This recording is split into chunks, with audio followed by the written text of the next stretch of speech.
Hey everyone, it's Alexander, the real Mr. Robinson. Welcome to the channel. This is my review for Billy Wilder's 1959 classic, Some Like It Hot. Now before I actually talk about this movie, I have to tell you something about my experience watching this movie for the first time, which was a couple months ago actually. Whenever you hear about a movie that is so iconic and so popular and has stood the test of time, but you haven't seen it, sometimes you go, yeah, I haven't seen this movie, but it's so iconic that I feel like I know enough about the movie to recognize like a reference or to recognize when it's being parodied in something. I thought that was the case for Some Like It Hot, but I was dead wrong. Whenever I think about Some Like It Hot, long before I even saw the movie, I thought it was just a typical comedy about these two guys who want to try to win the affection of Marilyn Monroe, which, hey, who wouldn't? But in order to get close to her, they decide to dress up in drag and basically befriend her. And then they get into wacky hijinks. Apparently, that's not what the movie was about. And watching this for the first time was a complete surprise in terms of what the movie was actually about. The movie actually follows two musicians during the late 20s, more specifically 1929. Which was another surprise for me because I always assumed that this movie was not a period piece. I just assumed it took place in the 50s. But anyway, these two musicians work at a speakeasy owned by this big-time gangster, and then all of a sudden, they witness a murder, and they escape the scene of the crime. So in order to escape the gangsters that saw them, they end up joining an all-female band by dressing up in drag, and then they all head down to Miami, Florida, because, you know, it being Florida, nothing possibly bizarre could happen down there. No hijinks of any kind could possibly happen in Florida. So yeah, the plot and what this movie's actually about took me by complete surprise. And honestly, this movie ended up being so much better than what I thought the movie was in my head. And it is just Billy Wilder and this cast at the top of their game. I've talked about Billy Wilder a couple of times whenever I would talk about The Apartment, whether it was in my review or in my top 100 favorite movies of all time list.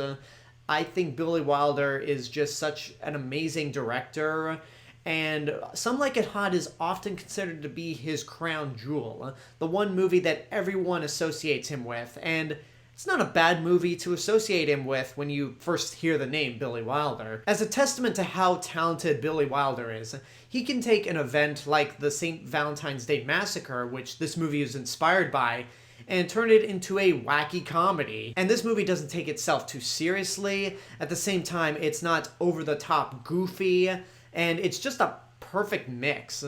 And what also works about this movie is your cast. Even though Marilyn Monroe gets top billing of the movie, I want to touch upon her a little later because the actual main characters of the movie are Tony Curtis and Jack Lemmon. Both these actors have fantastic chemistry with each other. They're both incredibly funny, and they are just so dedicated to the roles that they are in, especially Jack Lemmon. Jack Lemmon is so hysterical in this movie that his character often forgets that he's dressed in drag to run from these gangsters. And again, the way he just commits to this role is perfect. In between this and The Apartment, it's clear that some of Jack Lemmon's best performances are when he's working with Billy Wilder. And Tony Curtis is also fantastic as well. He's more of the straight man, and Tony Curtis is the one that actually has, I don't want to say things under control, but he's the more level-headed of the two. He's the one that's not panicking as much. He's not as jealous when certain situations happen that Jack Lemmon's character wishes would happen to him. And he's funny in a very different way than Jack Lemmon. Now, as for Marilyn Monroe herself, I've actually never talked about her in terms of my channel, but I'll just say this right now. While Marilyn Monroe, I always think, is an iconic Hollywood, well, icon. I mean, she's beautiful, and she is just one of those iconic 1950s movie stars. I never thought she was that great of an actress, at least from some of the movies I've seen. And this is also a point where I'm actually going to kind of criticize Billy Wilder, because the first movie I saw Marilyn Monroe in was The 7-Year Itch. And I gotta be honest, as great as I think Billy Wilder is as a director, I don't think The 7-Year Itch is actually a very good movie. I think it's a terribly outdated movie, and it's just not all that funny. And it honestly wasn't the best first impression of Marilyn Monroe. And at the time I saw it, I didn't know it was a Billy Wilder movie, but to find out that he did make it, it just kinda, I don't know, it's 7 Year Itch just doesn't hold up for me. But I'm not talking about 7 Year Itch, I'm talking about Some Like It Hot. Now, in terms of Some Like It Hot with Marilyn Monroe, she's actually funny in this movie. She is actually very good. She has great comedic timing, and she works very well with Jack Lemmon and Tony Curtis. There are points in this movie where she does come across as the bimbo blonde like she was in 7 Year Itch, but there's something about her this time around that just makes her more likable. She's a more likable character. She has more personality, more charm.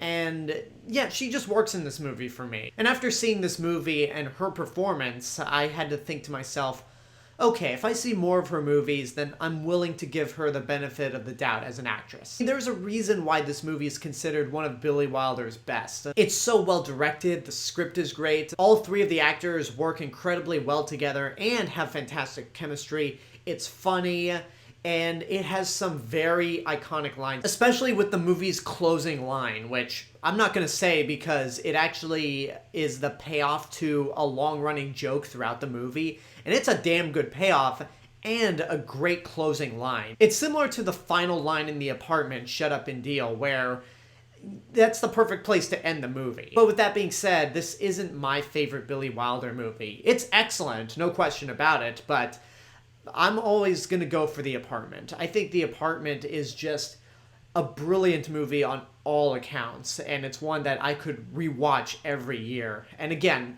especially on New Year's Eve. And I think I might also like Double Indemnity over Some Like It Hot. But in that case, it's not really fair to compare because they're two completely different movies. But regardless, Some Like It Hot is really fantastic.